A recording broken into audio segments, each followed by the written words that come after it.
All right, guys, welcome to another episode of The Buff Show. Today is going to be a very different episode than what we've shot in the past. Today I have Trainer Dan here with me, Mr. Dan Saunders. Dan Saunders. So this is not a real estate podcast, but my whole goal in life and mission is just like to live an incredible life, an abundant life, a healthy life, and a life that I can enjoy with my family. And recently, Dan has helped me kind of unlock another level. So I wanted to have you come on, Dan, and kind of share with people the journey that you took me through, because I'm super grateful for you and everything that you've done for me there, and then hopefully help and inspire and motivate a few other people along the way. So to start off, I guess, who is Trainer Dan or Dan Saunders? Who am I? Yeah, give us some background. I was born and raised in Ogden, grew up in Harrisville, Utah. Grew up playing soccer all through high school. In college, I decided not to continue pursuing soccer. And actually at that point, when I was in college, I had started working at the time it was Gold's Gym. And that pretty much kind of changed the trajectory of where I'm at now. Yeah, it doesn't look like you have a soccer build anymore. No, it doesn't now, but if you look at the pictures, I did. That's crazy. No, that's cool. So where are you at now? Tell us some of your accomplishments and okay, what you do nowadays. Okay, so I graduated from Weber State University with a degree in human performance, with a minor in nutrition education. It was while I was in college that I just found this love for weight training. Yeah. Just loved seeing the change in my own body and wanted to help other people get that same feeling, right? I actually did not start competing until 2016. Late 2015 that I had a couple of friends that I was on a supplement team. I was associated with a supplement company at the time, and they encouraged me to do a show. And so I competed in 2016 and won first place and overall. It was the very first. Dang. It was the inaugural year of the classic physique division. Oh, really? And so right out of the gate, I had a win under my belt. And at the time, I was not confident that I could do it, but because I had those couple of friends that really believed in me, I did it. And that win, it just ignited a fire. And I loved the whole process. That's crazy. Of competing in bodybuilding. Well, to go from like not having done it to taking first, that's bizarre. It is, yeah. That is incredible. And now you're a pro bodybuilder. So yes, that win started my competitive career, and it took 5 years for me to be able to win a pro card. Dang. I don't even know what it takes to be a pro, but like what is it? What are the requirements? Well, so you have to win or place first at a regional show. So local to Utah would be what you'd have to do. And then you have to win at the national level, which is where all the winners of all the regional shows go to compete. So there's different national shows throughout the year, but everybody that shows up is a winner, and you have to place first or top two. That's crazy. So it took you about 5 years after that. So 2021? It was September 2020, August of 2021 that really? I won my pro card. Yes. That's crazy. How many shows have you? I've done 11. 11 shows. That is crazy. So anyways, that's some awesome background on Dan. So, and it's kind of funny because this is our first time meeting in person. Yeah, it is. Which is crazy. So we've been working together for just over 6 months now. And this is weird. I wasn't even like, my brother-in-law signed up with a coach, and he's like, I signed up with the coach. I'm going to do a show. And I was like, well, I'm going to sign up with the coach and I'm going to do a show. And you were the only guy. Like somehow I was following you on Instagram, and I was like, well, I know somebody on Instagram. I'll reach out to him. We had a call, and you're basically like, I'm not, you don't coach for shows. I guess tell us about like what your coaching style is. My coaching style is more lifestyle based. So I specialize mostly in helping guys optimize their testosterone, drop body fat, gain muscle, improve their mental and physical health. That's where I come in. And then I optimize their process to do that. Yeah. That's perfect. Like I was trying to explain it and that was way better said. So we hop on a call and I'm like, I think like it was, I wish we had that recorded because it was kind of a funny call. Cause I'm like, I want to compete. And I think I was like I want to compete in like 5 months or something like that. And you're like, I don't think you even understand the process or anything. He's like, but you're like, I can get you at least started in the right direction. And then once you get from here to like, I guess a leaner build, then you can go hire another coach that could do a contest prep. Right. And so like fast forward 6+ months, here we are. And it's been an incredible journey. Like it's been so cool. So that's why I wanted to have you on, is just to kind of share my journey with the audience. Cause I get asked quite a bit. Not that I've done anything super special, but like, man, you're leaning up. What are you doing? Or you're looking good, different things like that. And this will just be a cool, episode to share with people. Cause I really feel like I've, ever since sophomore year in high school, I've just been like attracted to liking weights and looking good and feeling good. And so I have not stopped lifting weights since a sophomore in high school. I'm 33 years old now, but I've just been doing it. Right. So I've been probably just like putting in 50% effort. I don't fully understand, at least in the beginning, I didn't fully understand macros or diets or protein or lifting. And that's why I'm excited to kind of jump into this, because I think as humans, we just overcomplicate things in life, right? Mm-hmm. Like we just make it so much harder than it needs to be. So let's walk through the journey that we went through, me and you, from kind of the beginning. We jump on that first call. You're like, are you committed? Are you not committed? I'm like, let's do it. And then I guess what was one of the first things you had me do from there? So with you, we started you at maintenance calories. Mm-hmm. And depending on where the person is at in their fitness journey, that's generally a good place to start. Yeah. For you, you were looking to drop body fat. Yeah. So in order to do that, we need to have some play with calories. Mm-hmm. We can't just immediately diet you down without knowing where you're at. Right. So we started you at 2975, your calories. Yeah, 2,975 calories is where we started you at. Yeah. Because I remember the beginning, I'm like, this is easy. Like, I was just like... You were eating food, you were feeling good. Yeah. And the purpose of that is to more or less prime your body to get ready, to be in a position to where if we were to drop your calories, that your body would willingly go with it and wouldn't resist much. Yeah.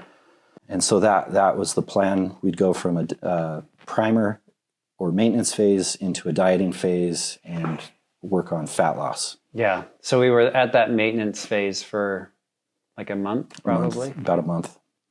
Which I feel like that phase isn't like, you're more getting your clients accustomed to tracking, like weighing and measuring food, logging, simple habits, but that are going to make a difference long term. Yeah.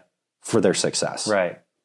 Yeah. So during that phase, I feel like, and we can dive in. Tracking is an interesting subject because I think I would always trick myself into like, oh yeah, that's about a cup, mm-hmm. and I wouldn't really weigh it. Mm-hmm. Like if you measure a cup of cereal and pour it into the bowl, it is not a full bowl of cereal. It's like half a bowl. And it's different when you measure it by weight, right? Grams. Yeah. It's much different. Right. So it's funny because I'd be like, bowl of cereal, 1 cup, 1 serving, I'm good. So I was probably eating even more than that. And as we continue to talk, that's why I think my performance lagged for the first handful of months. So you kind of started me at that maintenance to get me used to tracking, and the cool thing is there wasn't like, you weren't like, hey, you can't eat like these foods. Like it was like, eat whatever you want, just try and hit these macros, right? Mm-hmm. And that was helpful for me too, because I could eat certain things as long as I was trying to get like the protein and hit those macros. Like I was always just focused on the protein goal. If I can hit that number, the other ones most of the time will kind of fall into place. Most of the time. The fats you got to watch more. Like I found there were a few foods that I just like to eat a lot of, like eggs, whole eggs, like, or peanut butter. Mm-hmm. I used to just like not even think, like just those were the days, dude. Long gone. And now I'm like, oh yeah, that's there's a lot of calories in that. Mm-hmm. So that was fascinating to go through that journey. And I think that's all part of the journey. And that's why you do that is, hey, just get used to what you're eating, logging stuff. Because if you don't have a basis to go off of, then like you can't help them. Right? Correct. It makes it much harder for them to progress. Yeah. So then you set me up on a workout plan. And can you kind of walk through like what that process looks like for clients? So like the training plan for you is obviously going to be different than someone who is going to a big box gym. Yeah. Because here we are in your gym. So we are using equipment that you've got available to you. Yeah. Limited. So your training plan is based off what you have available, and then how can we maximize and balance, volume and intensity while still getting you progressing strength-wise and making sure that you're recovering adequately in between your sessions. Do you remember, like, after the first few sessions, and I have like the workouts written up on my board here, but do you remember what I messaged you after the first few? I'm like, is there like more I need to be doing? Like you were chomping at the bit. Like, isn't there more? Yeah. And I think what I was really trying to maybe convey, I was trying to convey to you that it's not how much you can do. It's how intense can you make a workout in a specific session. So like, I know that you were coming from a CrossFit background, and so you're used to feeling like absolutely spent, like you've just been running and climbing a rope and doing burpees and all these different things. And training for hypertrophy is a little different. Like you don't have to do all those different things to get the effect that you want. Yeah. Yeah, I remember I messaged you and I'm like, Dan, I'm done in like 30, 45 minutes. But here's the thing too, is that if you're not resting between sets, that means you may not be working hard enough, because between sets you should be like, I need like 4 minutes. Right. I got to catch my breath, or at least like give my body a break from what the work I just did. Yeah. Yeah. So that was fascinating to me, because I did come from a background of beat my body into the ground. And like, you can see the sweat angel sign we have in the gym. Like if you're not doing a sweat angel on the floor after you didn't work hard enough. And we do like super long workouts, and just like when I was on like a Julian Smith, like when I did lift, and his workouts, you're like, man, if you can squeeze it into 2 hours, you're lucky. You're lucky. And then yours were like 5 exercises and like 3 sets per exercise. And I was like, I just felt like, I'm like, there's got to be more to this. This is too easy. But then when I started doing it how you had trained me on doing it, it became a lot harder. And like, then the results started to show. And it's interesting because I'm still on the same training program that you had me, from when we started. And I've said a few times like, hey, I'm going to switch this up or do something different, mostly because I think I like change. But it's been crazy to see the results that I've gotten by doing the same 5 exercises, 5 days a week. And it's just bizarre to me that, because in the past I just had the mentality of, you got to push yourself super hard. And not that I'm not pushing myself super hard, but it's a different type of training where you're focused. You're like your first rep should look like your last rep, but like maximum effort and intensity. Right. Yeah. And I haven't always trained like that. It's just been like bust it out, get it done. And then like I have not had one injury training with you either. That's good. Which has been amazing. And I think it's because I have slowed down, taken the breaks, and just focused on my form. You're having me send videos of, you know, all these exercises that I'm doing, and you're critiquing it, which has been helpful. But it's been enlightening to see that, like, you don't have to do, you know, crazy stuff to look and feel good. I think one thing that gets overlooked is that I think we need to approach weight training as a skill. Yeah. And that it takes time to develop said skill. Right. So just like Tiger Woods swings a club the same way, thousands and thousands of times, Tom Brady threw a football, the same routes, time and time again, doing the same movements will increase your skill. Yeah. And so if you're always changing those movements, that skill will lag. Right. It'll take longer. Yeah. Yeah, no, it's been, because like, and just thinking about that, like I haven't done a flat bench or barbell bench, you know, in 6 months, or a decline bench. But I feel like my pecs have like actually, I've leaned up, and so I think I'm seeing things that weren't Developing. Yeah. Yeah. They've just developed, and it's been interesting to see that. So that's been enlightening on the workout side, because in the past, like I said, it was just, you know, grind it out, go super hard, and like same with like the cardio, like I'll get on the treadmill and just do like a all the way incline walk and watch YouTube videos, and I'll be dripping sweat, but I'm not like gassed out. Like it's like a very comfortable, no, I wouldn't say comfortable, but like I can maintain that pace for a long period of time versus before I'd get on there, crank it to like an 8, sprint for a minute, get off for a minute, sprint for a minute. And it was like very cardiovascular. And not that there's not a time and a place for that, but it's just been interesting to see the results that I've gotten without like having to beat myself into the ground. Right. There's a time and a place. Yeah. And it really depends on the circumstances and your time, your, you know, what effort you're willing to put forth, and then your recovery. Right. Right. It's easier to recover from walking than it is to recover from sprinting. Right. So, yeah. And there's a risk to reward with sprinting. Right. You know, but it's interesting too. Like it's finally spring up here. Feels like it. There's still snow, but like I went for a run the other day.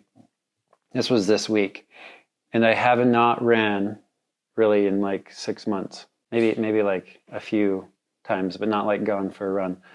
And I did it 2 miles, and like I felt great, which is interesting because like even though I haven't been training like that cardiovascular side of it, where I'm like, it wasn't like a full on sprint, just a jog, but I'm lighter now, and I just felt like that run was like easy peasy. Whereas if 6 months ago or a year ago, had I tried that, I would have been like walking, having to take breaks. It was just interesting because like I haven't really been training that side of it. But like when you say you train for lifestyle, like I feel like I could go hike a mountain and be great, you know? Losing 20 pounds helps though. Yeah, it does.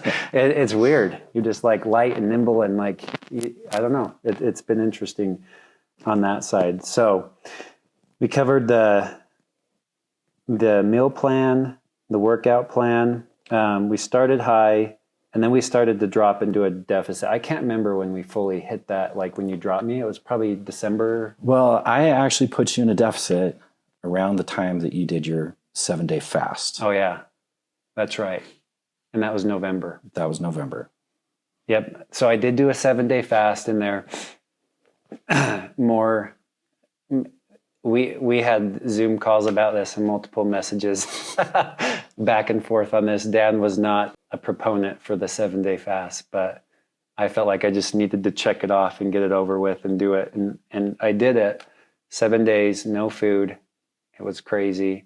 And I feel like that probably was, looking at it from the overall plan, like not an added benefit, but it did fill my cup a little bit. So it gratified your ego, but it slowed our process down.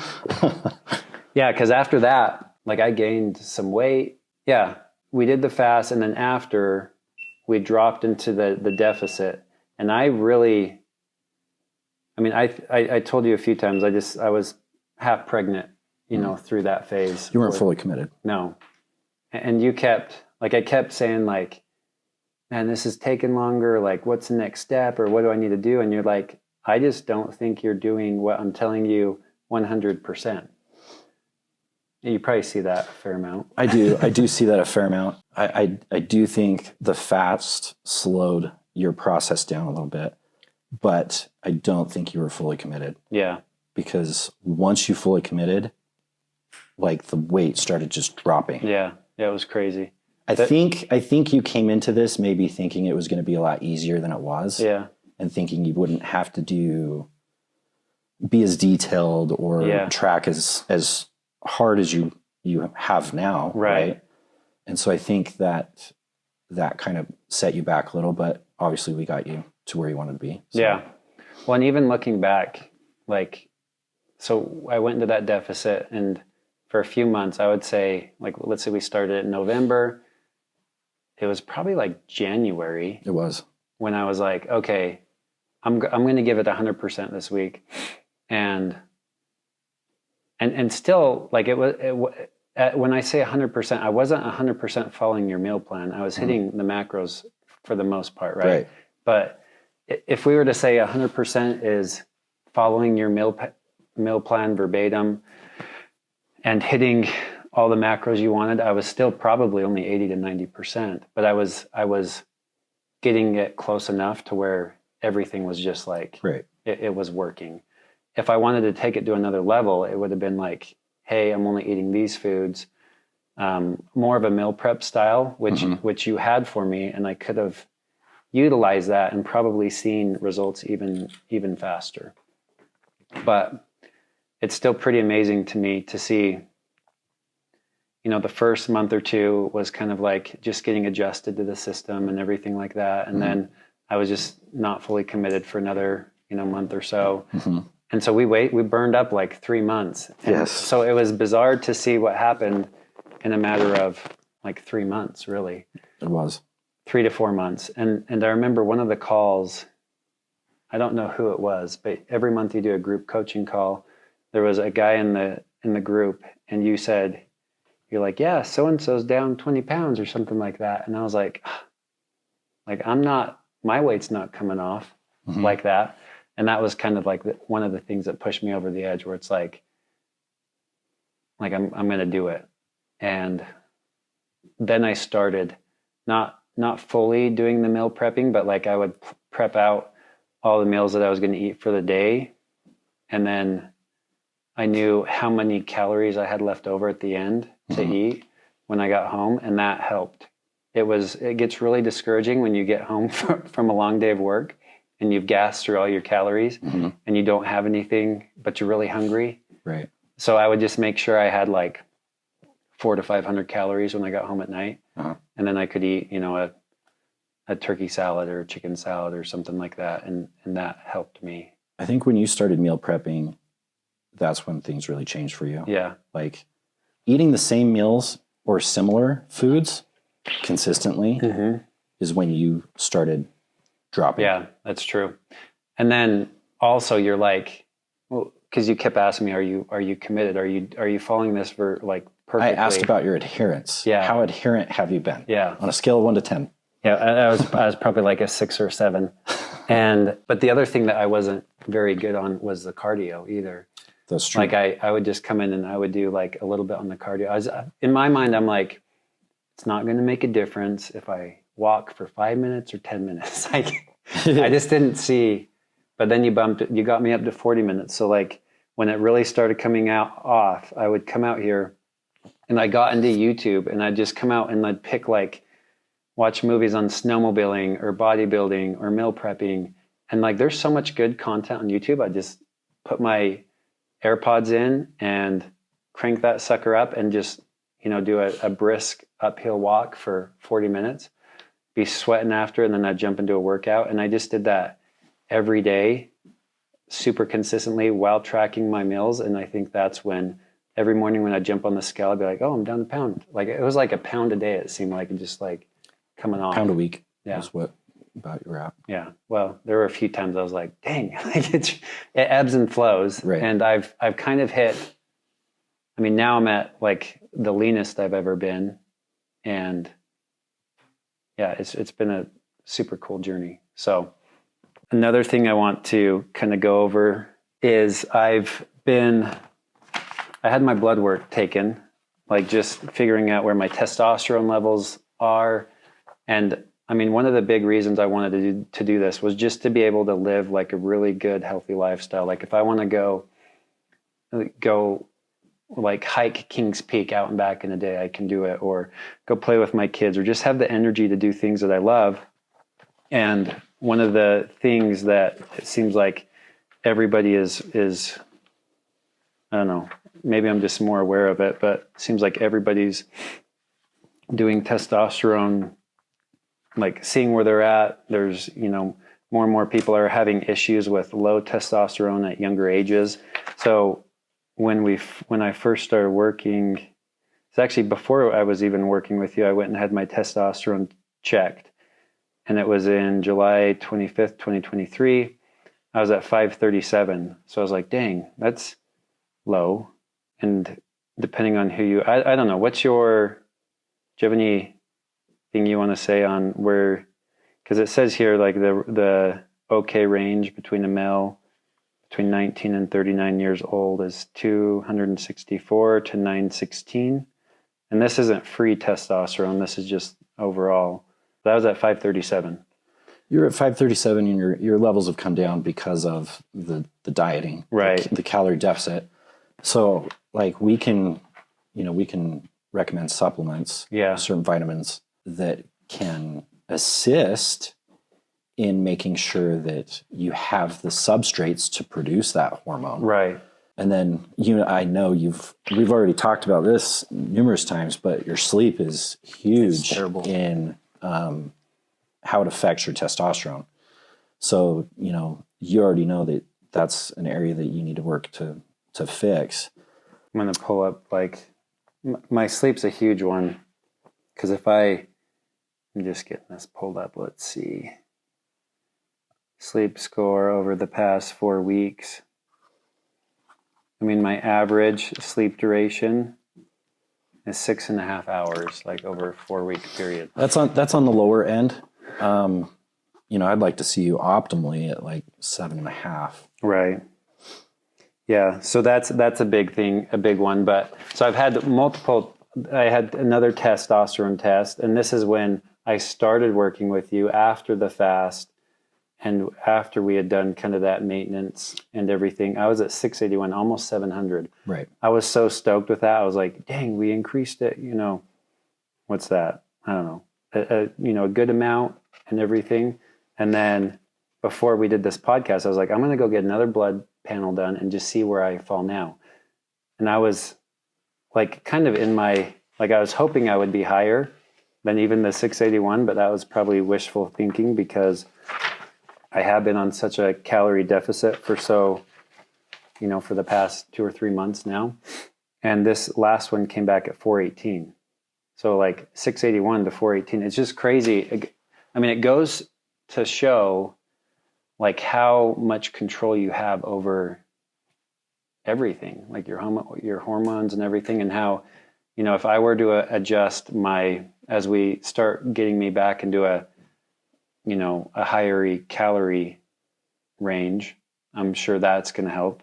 If I really focus a lot more on getting sleep and like keeping my stress levels down, I think that would be huge too. Right. But there's a lot of natural ways and things that you can do to just like help boost your numbers. Yeah. Simple things that you can do would be getting 7.5 hours of sleep. Yeah. We could supplement with zinc, 50 milligrams per day. Yeah. And then managing your stress. So making sure that almost ties in with sleep a little bit too. Making sure that you're not training too much. So, 5 days a week, taking 2 days off could be good. And then, just being consistent with that over time. It's not that one night of good sleep is going to fix everything. It's doing it consistently. Right. Yeah. Well, and that's the thing that I've enjoyed working with you is like, I constantly have questions come up like, hey, should I take these testosterone, pills or supplements to help boost it? And you're like, I don't know if I do that. I just take these other supplements and make sure you get this. Like, you're a book of knowledge. And that's been super helpful, because you just, like, your background in nutrition and everything, like you have a lot of the answers, just like you've been there, done that, it. Yep. So fast forward 6 months, I think I started, I'll have to go back and look, but I'm pretty sure I was like 210, maybe 212 in that range. And today I'm like, this morning I was 189. 189. Yeah. So I'm down, 20 plus pounds. We'll show some like before and after pictures, but like where I'm at right now, I would be stoked if I could just maintain where I'm at. And I feel like that's the goal. Yep. Now that I've got to this point, the goal from here is to do a reverse diet. Yeah. Bring your calories back up. Right. Get you to a sustainable point. Yeah. So that you can maintain this body on higher calories. Yeah.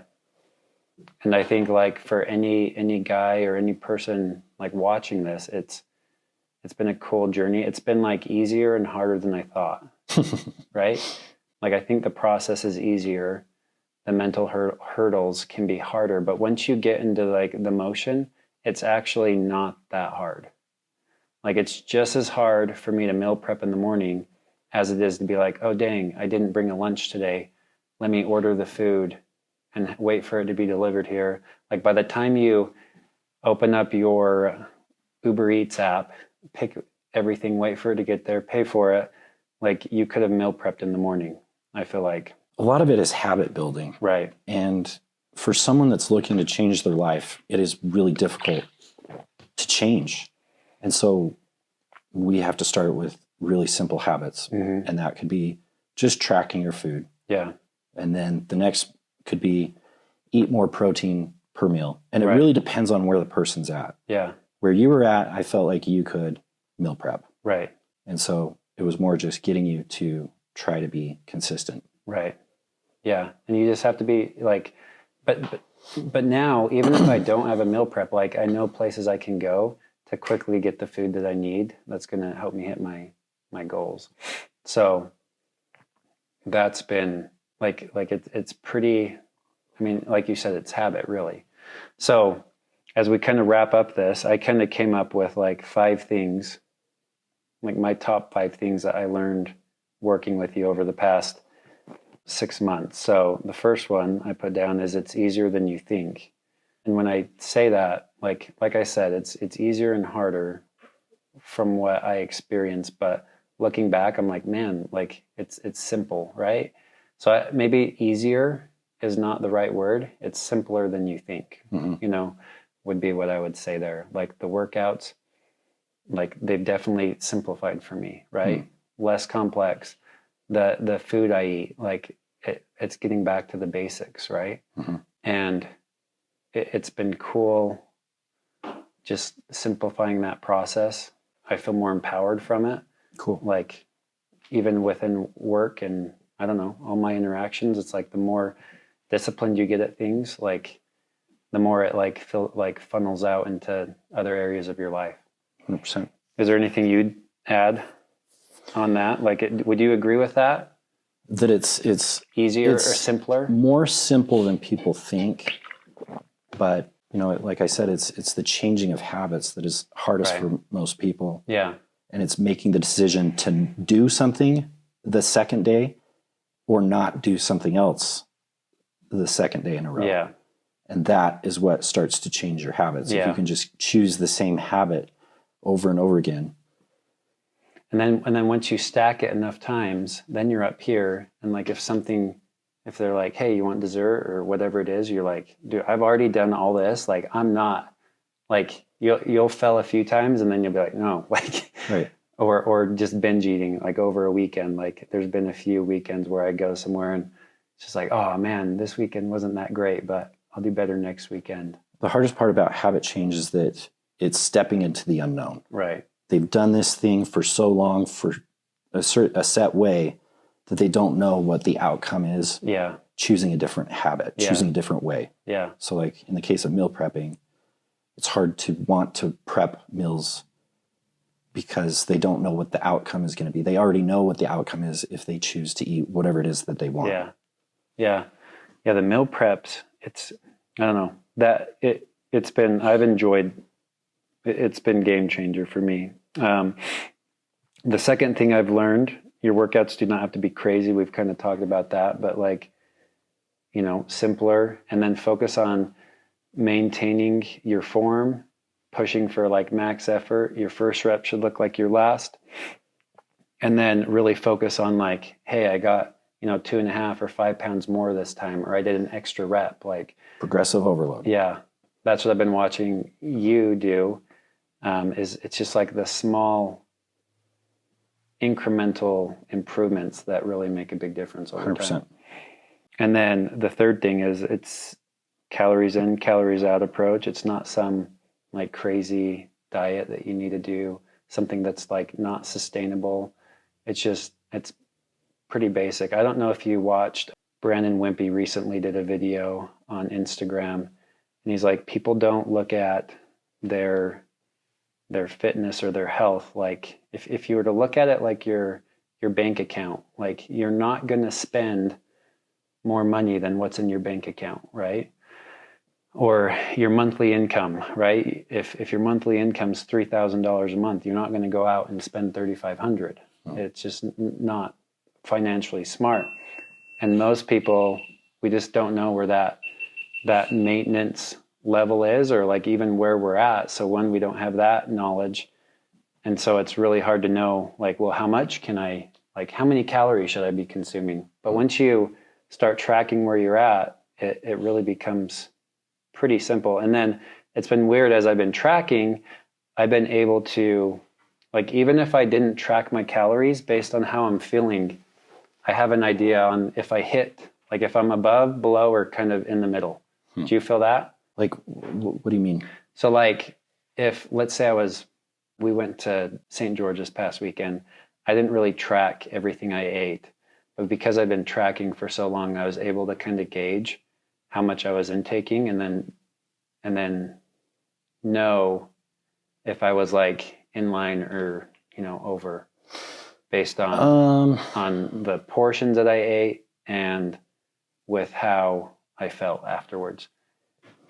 I mean, I think you can have a good idea of where you're at if you're used to portioning out your food. Yeah. If you're eyeballing it, like for going out to eat or whatever, I think you can have a good idea, but it comes, that knowledge of eyeballing comes after measuring time again with that habit. Right. So like, could I do it? Yeah. Yeah. I could do it and have a good idea about where I'm at. Right. Yeah. And then another thing I learned from you, number 4, gram of protein per body weight.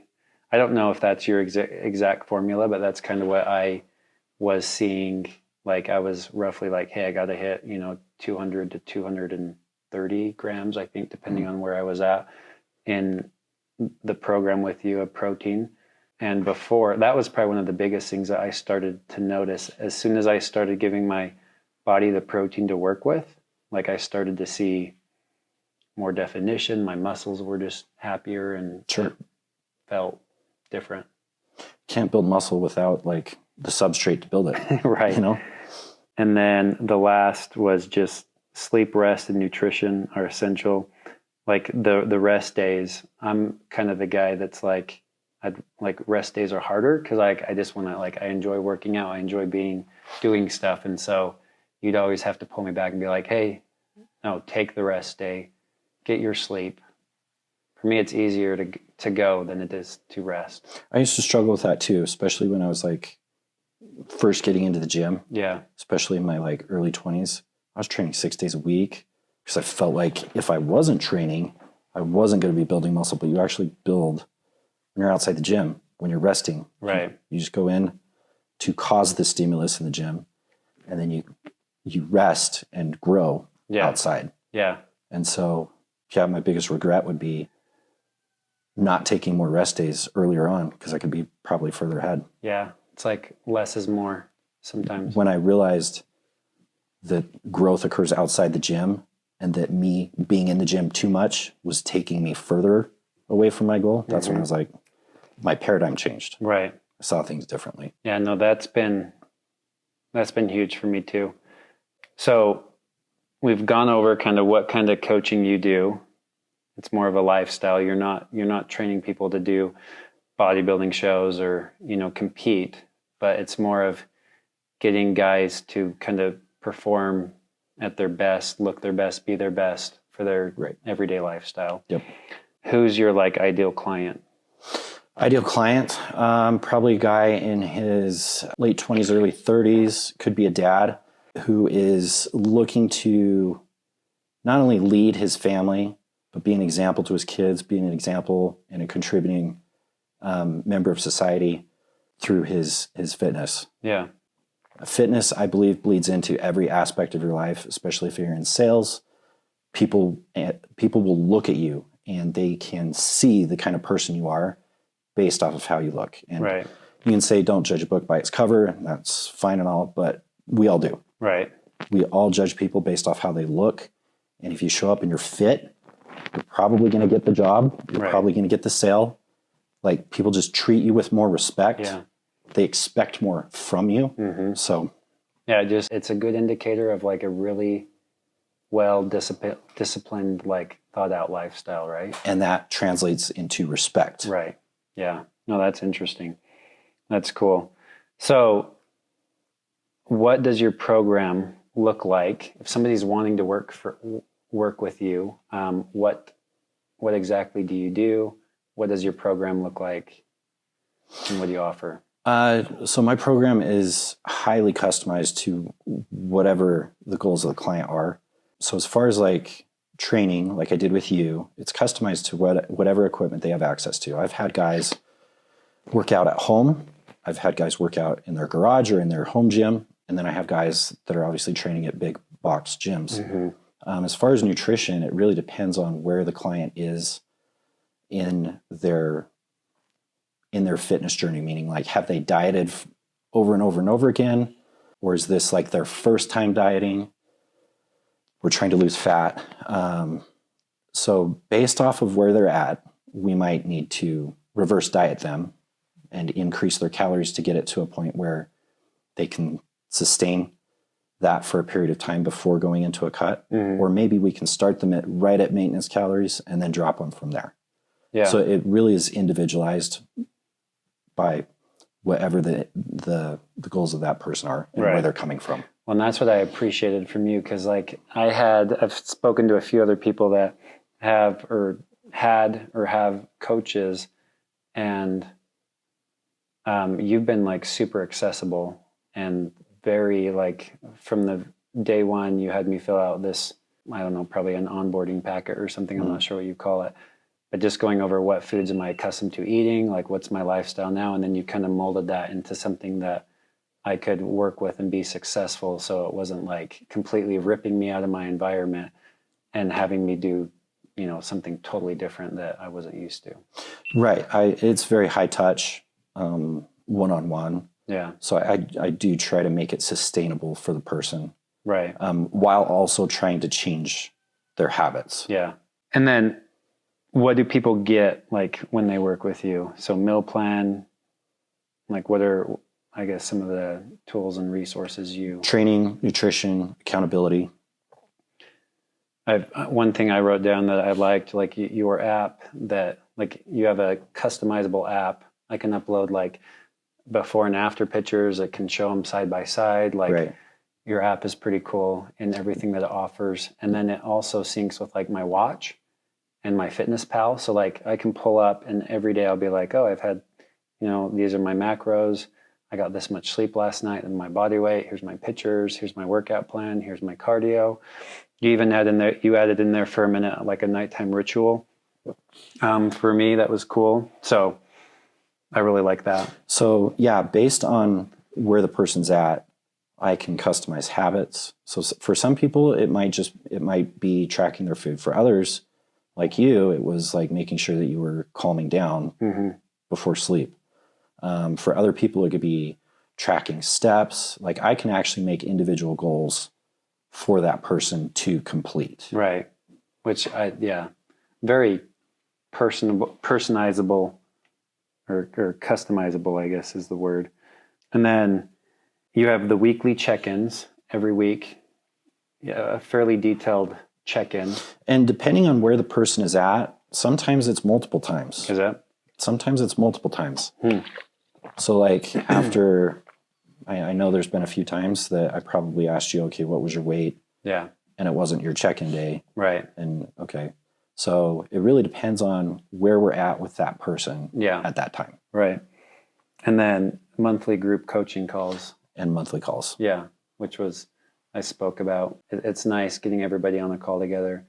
People can share their wins, losses, what they're struggling with, and everybody learns together. Yeah. I was trying to do it weekly, and I just found that more people would show up once a month than if I told them that it was every week. Right.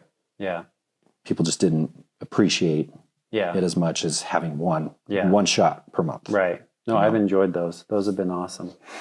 Are there any like tools or products that you recommend people get to start out with? As far as what?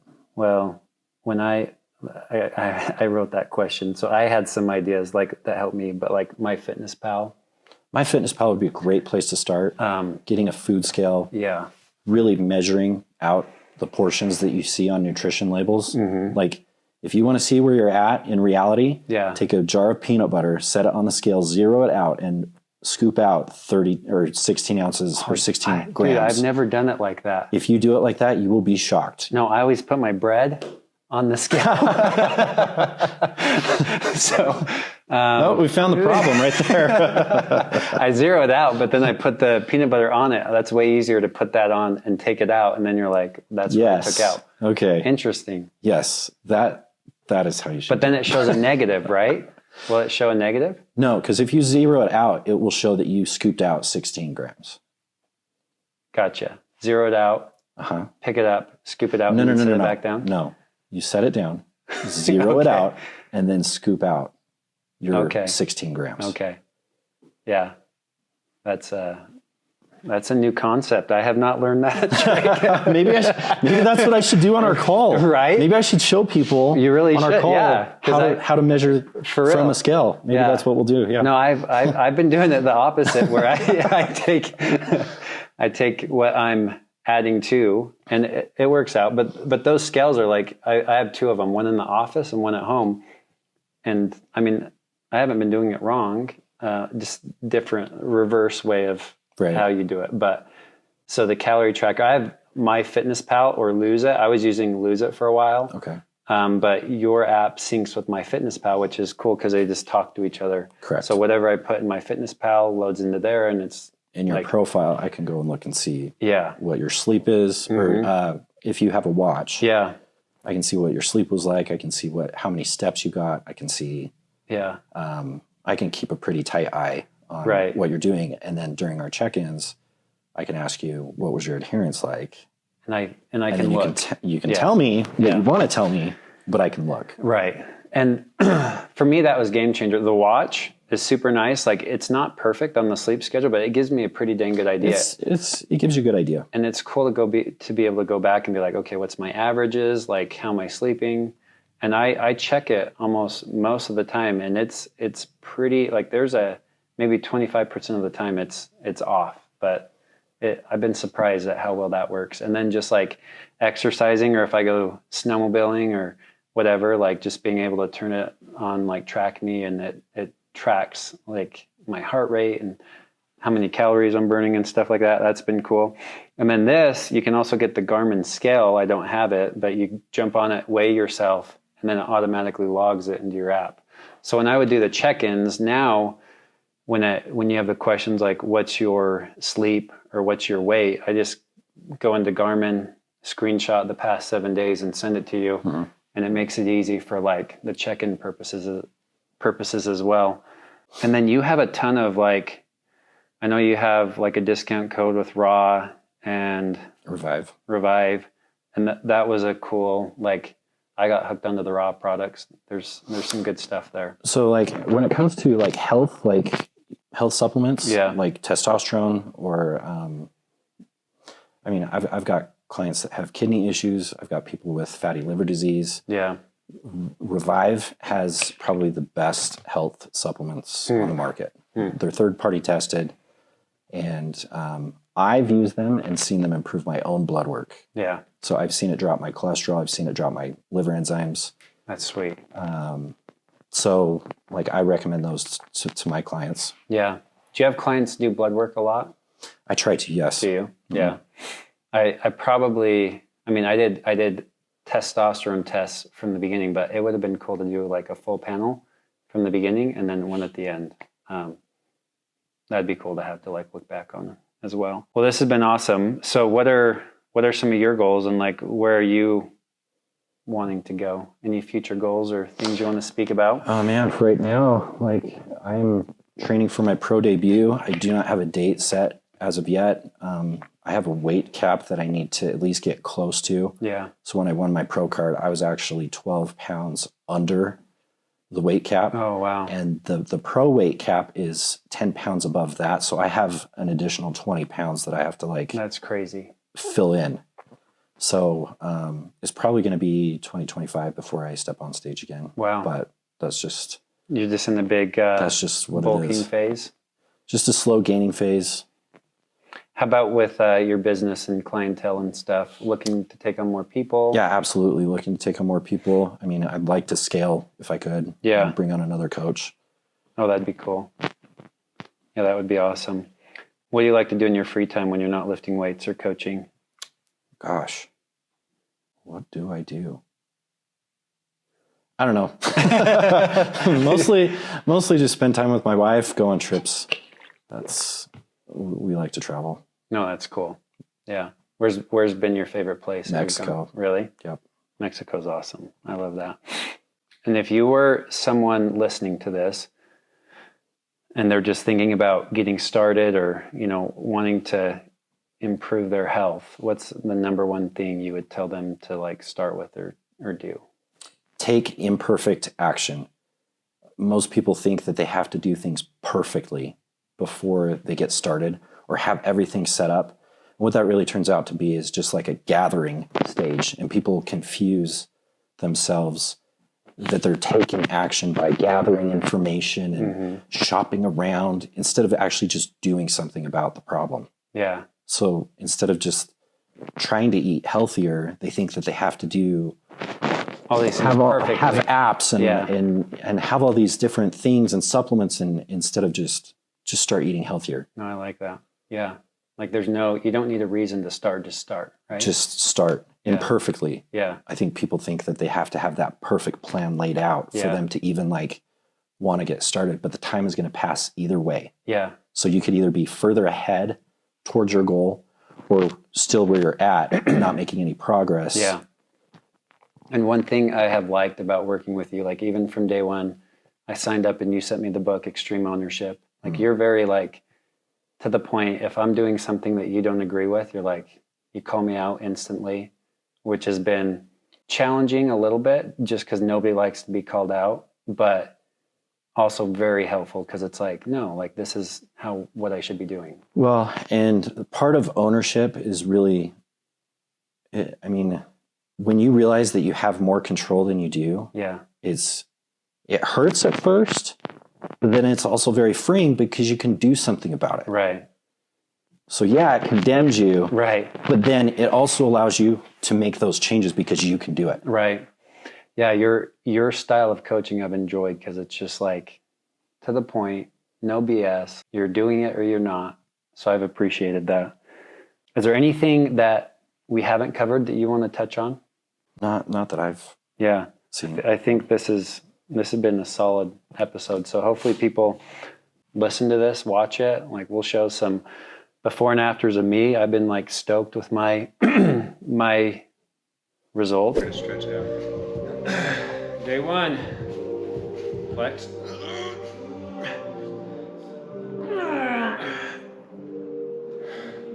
I'm gonna make Paden look like a little sissy girl. Okay.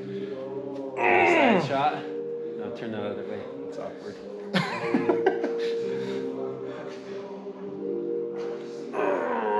Paden's got arms built like a twig.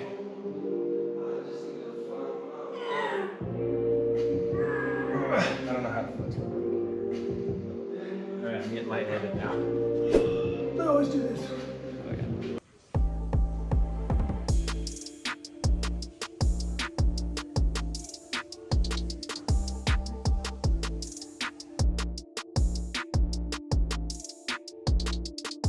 Paden's had a good transformation. Yeah, and I and you have a number of people that have as well, but it really comes down to like, I think people get stuck with like, man, I don't need to pay for a coach. I can just Google or I can figure it out online. And it's like, okay, if information was the key, we'd all be ripped, perfect in our marriages, and billionaires, because the information's out there. Information's out there. It's all out there. Just Google it, right? Like you can, it's out there, but it's the application and honestly the accountability. And for me, when I dropped the money for a coach, it was like, man, I'm not going to be the guy that pays for that and just blows it, right? Like after that first call with you, I was like, man, after I did it, I was like, I don't know if I made the right decision. Right. Like, Buyer's remorse. Yeah. But looking back now, had I not just ripped the Band-Aid off and done it, I would still be, 210 and just Trying to find your way. Yeah. And so for me, it was like dropping the money, taking a leap off the edge and just being like, hey, what do I need to do? And being open to learn and to grow.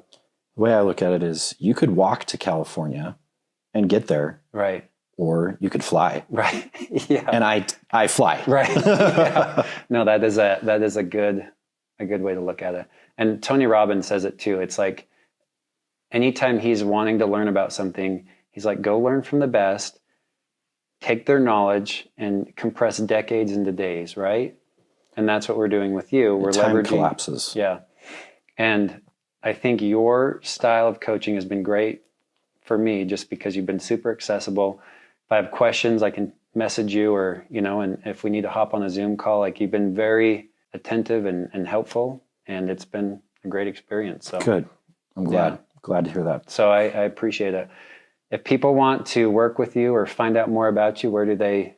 You can find me on Instagram, TrainerDan1. You can find me on Facebook, LinkedIn, Twitter. Sweet. So all the platforms, Trainer Dan. Trainer Dan. Okay. Well, sweet. Well, Dan, it's been awesome having you on, and let's get a workout in. Okay, let's do it. Cool.